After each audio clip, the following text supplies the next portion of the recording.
Good morning class, সুপ্রভাত সকলকে।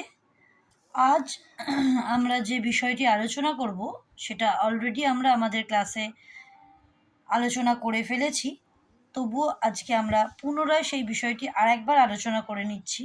সেটি হচ্ছে এক্কাগাড়ি অধ্যায়ের নির্বাচিত কয়েকটি অর্থ।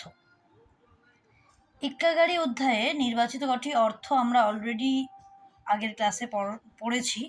সেগুলি আরেকবার বলার কারণ হচ্ছে এই অর্থগুলি ভীষণভাবে গুরুত্বপূর্ণ। এই অর্থগুলি না জানলে এই এক্কাগাড়ি পাঠটি সম্পন্ন করা তোমাদের জন্য একটু কঠিন হতে পারে।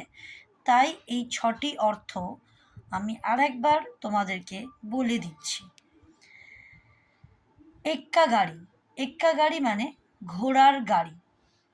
এর পরের শব্দ শখ, শখ মানে ইচ্ছা বা বাসনা। আমাদের মনে বিভিন্ন ধরনের শখ থাকে, বিভিন্ন ধরনের ইচ্ছা থাকে, বাসনা থাকে, সেটিকেই বলা হচ্ছে শখ, যেটার অর্থ ইচ্ছা বা বাসনা। এর পরের শব্দ পক্ক, পক্ক মানে পাকা। পক্ক আম, পাকা আম।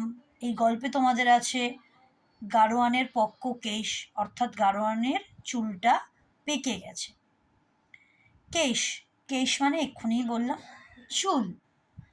এর পরের শব্দ শক্তি, শক্তি মানে ক্ষমতা। আমাদের কার কতটা শক্তি আছে, অর্থাৎ আমাদের কার কতটা ক্ষমতা আছে, সেটি নির্বাচিত হয়।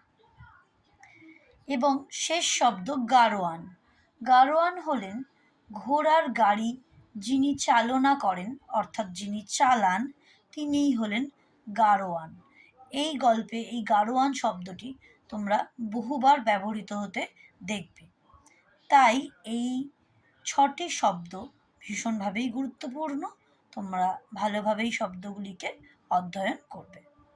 Thank you class.